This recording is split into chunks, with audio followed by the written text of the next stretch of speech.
Hello student, आज मैं आपको फाइनेंशियल मैनेजमेंट का एक इम्पॉर्टेंट टॉपिक है time value of money at least इसको एक्सप्लेन करने की कोशिश करी हूँ। इसके न्यूमेरिकल क्वेश्चंस हम कर चुके थे। अब आते हैं इसके थ्योरेटिकल बैकग्राउंड पर कि time value of money. Then money has time value. You all know that money has time value. Money में कुछ वैल्यू होती है and it is depend upon the time. वो मनी की value is totally depend upon the time factor और time elements. If given a choice to receive a rupees today and after a year, if you have a choice to receive a rupees today and after a year, then almost people या almost individual choose to receive a rupees today or at a recent time. अगर आपके पास choice हो कि आप एक रुपए को आज रिसीव करते हो 1 रुपीज को today or after a certain time period, then almost most of you choose to receive today because you have know that money has time value and you can invest it, you can earn it from after a certain time period a large money than the future value. So if given a choice to receive a rupees today or next year, और आपको बोले कि next year, then most of choose to receive money today because money has time value. आप में से सभी ने ये क्यों चूज किया है कि you want to receive money today, recent time and immediately because you all know that money has time value. As a rupee is more valuable than a rupees a year hence because you know that a rupees is more valuable today than a year hence. एक साल के बाद उसकी importance lower हो सकती है in comparison then today. आज जितना मूल्यवान रुपया है कल उतना नहीं रहेगा और कल जितना मूल्यवान है परसों उतना नहीं रहेगा because inflation rate is going on. महंगाई बढ़ती जा रही है and the value of rupees is go down down down down और रुपए की जो वैल्यू है वो गो डाउन टू डाउन हो जा रही है. उसकी purchasing power slow to slow होती जा रही है. इसलिए we all want to receive money as soon as possible. हम जहाँ कहीं भी इन्वेस्ट करते हैं चाहते हैं कि पैसा तुरंत वापस मिलना शुरू हो जाए. As a rupees more available than other. अब आपके पास में एक चॉइस है कि सपोज कीजिए if you want to purchase a machine today. आप एक मशीन को आज परचेज कर रहे हो देन यू पे इमीडिएटली. तो आपका पेमेंट उस मशीन के लिए क्या हो गया? इमीडिएटली हो गया. इट मीन्स आपका कैश आउटफ्लो इमीडिएटली हो गया.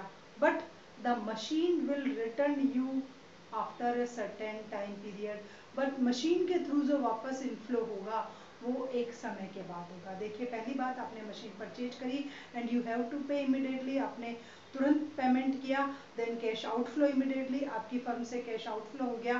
But machine plant fix assets will return you after a certain time period. कुछ समय बाद जाकर के वो पैसा आपको देगी. इट मीन्स इनफ्लो आपके स्लो रेट से होगा. अब नेक्स्ट एग्जांपल है, if a bank loan is given to you.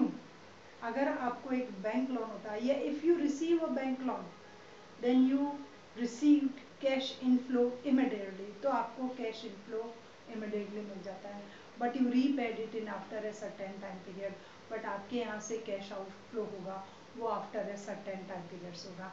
Then here is two example of inflow and outflow. Then how you can make comparison them. अब आप क्या इनका comparison कर सकते हो? No. Why? Because the time period is different, the rate of interest is different and the return will be also different. तो अब आपके पास में इनफ्लो और आउटफ्लो का कंपैरिजन करना है. देन कंपैरिजन के लिए आपके पास कोई बेस नहीं है. तो these cash flow and cash outflow at a different time period are not comparable. अब इनका कोई कंपैरिजन नहीं है because these are from different time period. आपको bank loan different time period में मिला. आपने बैंक में जो एसेट्स परचेज करी वो डिफरेंट टाइम पीरियड्स की थी. Then this is not comparable. But this flows are made comparable. But ये जो है आपके फ्लोज वो कंपेरेबल बनाए जा सकते हैं बाय इंट्रोड्यूसिंग इंटरेस्ट फैक्टर. एक इंटरेस्ट फैक्टर होता है, हमें को यूज करना है. उसके बाद आप इनमें कंपेरिजन कर रहे हो. Then these all things is known as the time element and the time value of money. तो ये सब कुछ आपको टाइम वैल्यू ऑफ मनी में आपको बताया जाएगा कि how you can eligible to make comparison between these cash flow and cash inflow. तो आप इनके बीच में किस स्टाइल से कंपैरिजन कर सकते हैं, अब आपको यहाँ पर यह बताया जाएगा।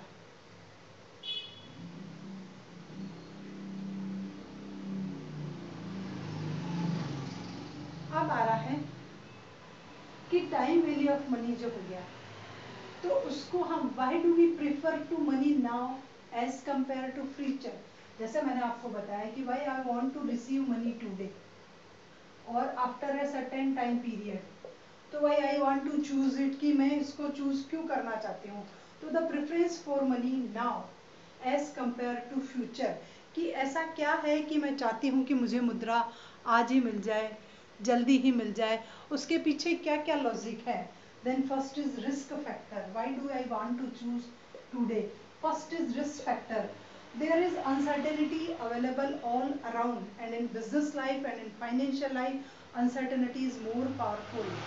हमारे फाइनेंस में, बिजनेस के सेक्टर में अनसर्टेनिटी बहुत ज़्यादा रहती है। Then we want to receive money as soon as it is possible, तो हम चाहते हैं कि हमें पैसा जितना जल्दी हो सके उतना जल्दी मिल जाए। So we choose the lower time period, हम बहुत छोटा टाइम पीरियड चुनते हैं जिसमें पैसा हमें वापस जितना जल्दी मिल जाए। तो uncertainty attach with the receipt of future, अगर इसको मैं फ्यूचर में रिसिप्ट करूं तो उसके साथ अनसर्टेनिटी जुड़ी हुई है। It may be possible insolvency हो जाए, it may be possible wind up हो जाए, it may be possible crisis आ जाए, कुछ भी ऐसा हो सकता है। तो रिस्क फैक्टर जुड़ा होने की वजह से मैं चाहती हूँ कि मेरा पैसा मुझे तुरंत से मिल जाए।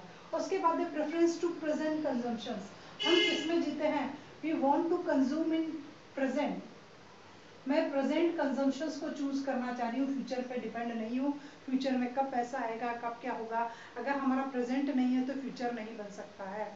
तो a firm want to consume, give the preference to consumption in present, वो चाहती है कि वो उस पैसे को प्रेजेंट में ही कंज्यूम कर ले, प्रेजेंट में इन्वेस्ट कर ले, प्रेजेंट में कहीं इसको और कुछ कर ले।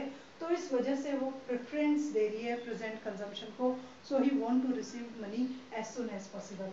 नेक्स्ट आता है परचेजिंग पावर ऑफ मनी।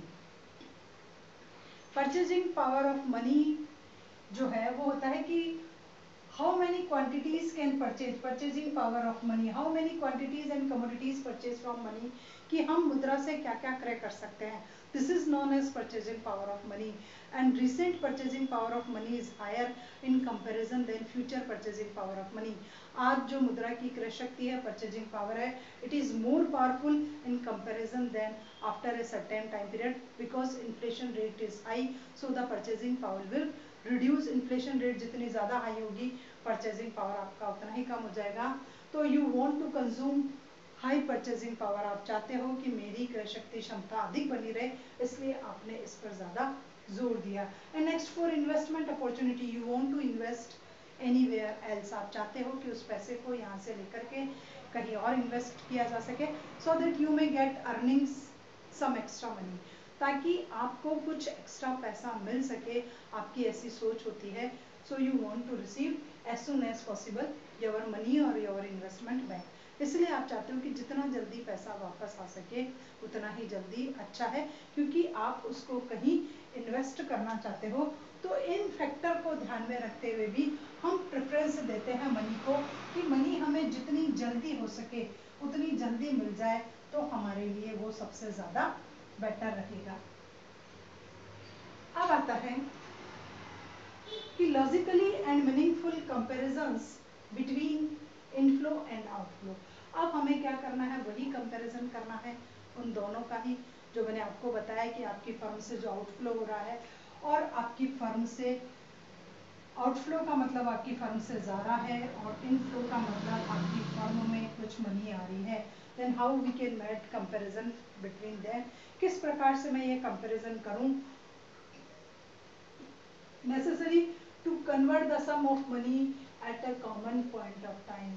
तो ये क्या हो गया, inflow and outflow, it is necessary the sum of money to a common point of time। तो इसका एक common point of time लेकर के हम इनका comparison कर सकते हैं। then compound PV to a future date, if you want to calculate future value then compound it। by rate of interest and discounting the future money to present. If you want to calculate present value, then discounting the money. तो हमारे पास money को बराबर करना है, जो future में जो मिल रहा है उसका कंपैरिजन और जो प्रेजेंट में जो मिल रहा है उसका कंपैरिजन. इन दोनों का कंपैरिजन करके प्रेजेंट से फ्यूचर वैल्यू कैलकुलेट करनी है और फ्यूचर से प्रेजेंट वैल्यू कैलकुलेट करनी है. एक से प्रेजेंट से लेकर के पास्ट में जाना है, पास्ट से वापस प्रेजेंट में आना है. आपके पास बहुत सारे वेरियस टाइप्स के क्वेश्चंस थे, आपने उनमें देखा भी था कि क्या क्या कैलकुलेट करना है. तो we use to calculate this. If we compound then we calculate future value. If we discount then we calculate present value. अगर हम डिस्काउंटिंग के रेट को अडॉप्ट करेंगे तो we can identify present value, और अगर हम इंटरेस्ट को कैलकुलेट करेंगे तो we can eligible to calculate this value. तो ये हो गया आपका एक मीनिंगफुल कंपैरिजन दोनों का, कि दोनों में आपको क्या क्या करना है. अब आता है future value and compounding. Future value and compounding.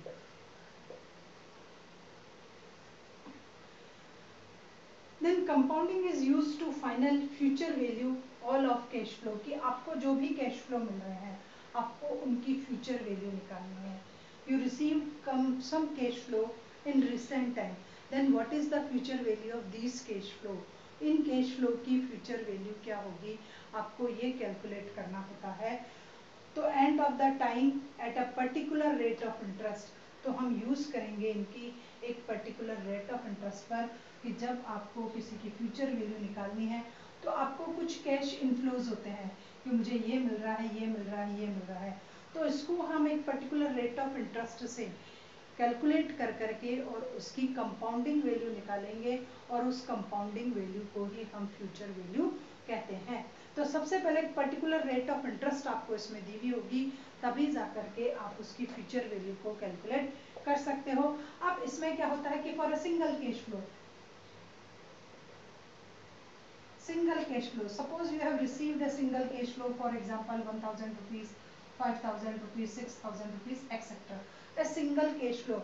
Then how you will calculate the future value of this amount? Then there is a time period particular, आपको कुछ टाइम पीरियड दिया होगा. सपोज कीजिए आपको 2 years दिया हुआ है एंड 10% रेट ऑफ इंटरेस्ट दीजिए. 2 years दिया हुआ है. Then how you can calculate the future value of 1000 rupees at 2% rate of interest, sorry 10% rate of interest and this. तो हम फॉर्मूला यूज करते हैं, future value is equal to PV 1 minus R 1 plus RN. आपके लिए अगर आपके पास एक single cash flow है तो आपको ये फॉर्मूला यूज करना है.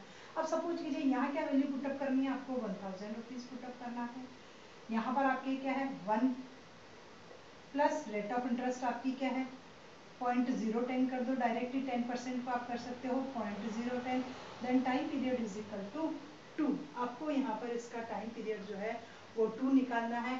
अब आपको कैसे करना है, 1000 इज इक्वल टू, जब आपने इनको प्लस किया तो 1.1 प्लस हो गया. Then 1000 is equal to 1 + 1 is equal to this.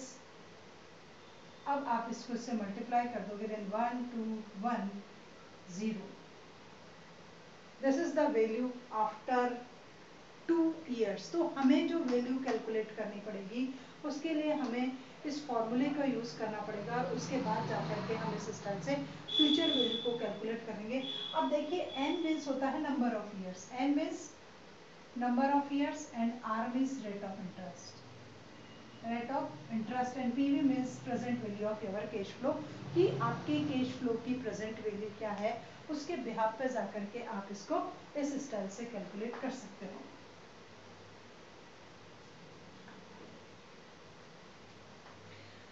अब आपको मैंने बताया है कि here the rate of interest is charges yearly, compound yearly. If suppose this is half yearly, देखिए यहाँ पर मैंने आपको बताया कि इंट्रा देखो ईयरली में तो हमने आर एन की जगह ईयर लगा दिया है. अब सपोज कीजिए you have receive the interest in intra yearly में sometime it is half yearly, sometime it is monthly, sometime this is another times.